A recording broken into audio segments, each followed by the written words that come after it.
Despite his assassination as a result of perceived capitulation to the PLO, Rabin's positions were hardly radical, and his offers of statehood to the Palestinians have been massively overstated. In 2014, Tablet magazine boldly claimed the paragon of peace held positions nearly identical to Netanyahu.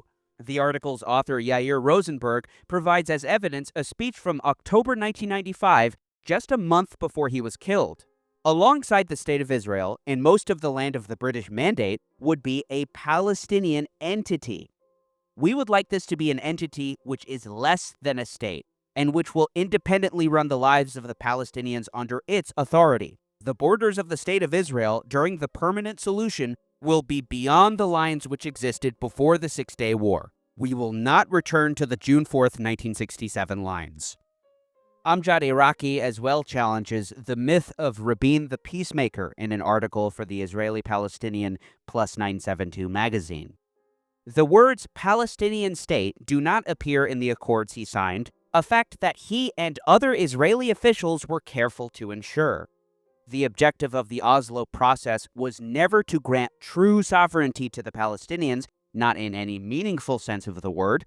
Though often characterized as a sincere effort toward peace, the reality is that the Oslo process was a natural evolution of counterinsurgency strategy.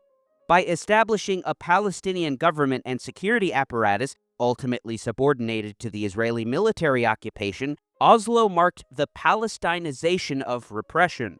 Much like the Americans sought Vietnamization in Southeast Asia, or the Russians pursued Chechenization in the North Caucasus, the Israelis shifted the burden of suppressing Palestinian resistance onto a local proxy.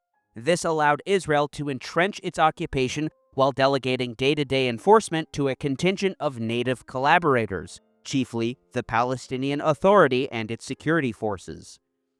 During the 1990s, when the Israelis were ostensibly meant to loosen their grip on the occupied Palestinian territories, settlements doubled, and the Jewish-only highways sliced through them to create dozens of islands separated from one another, creating an extraordinary apartheid grid system.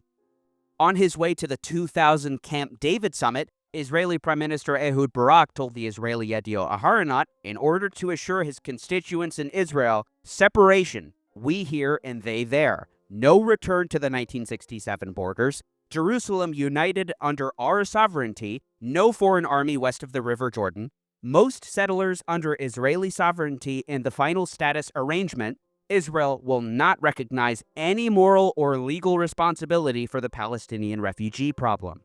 The late Nasir Aruri, professor emeritus of political science at the University of Massachusetts Dartmouth, wrote a scathing critique of not only the Camp David summit, but the American media's framing of it.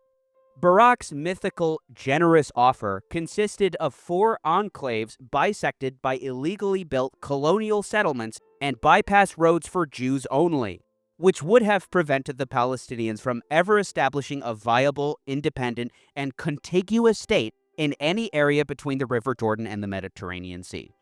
Although the 4 enclaves may have been called a state, the requirements of a nation-state were sorely missing. It would have been a state without sovereignty, without geographic continuity, and without control over its borders, airspace, and economic and water resources. In fact, it would have consisted of 64 clusters or islands in the midst of Israel, a state existing within Israel, but not alongside Israel. Moreover, Arafat had, in effect, relinquished the right of the refugees to return. According to Elaine Gresh, Arafat had already made clear to Clinton at a meeting in Washington on June 15, 2000, that a balance had to be struck between Israel's demographic concerns and Palestinians' demands regarding the refugees.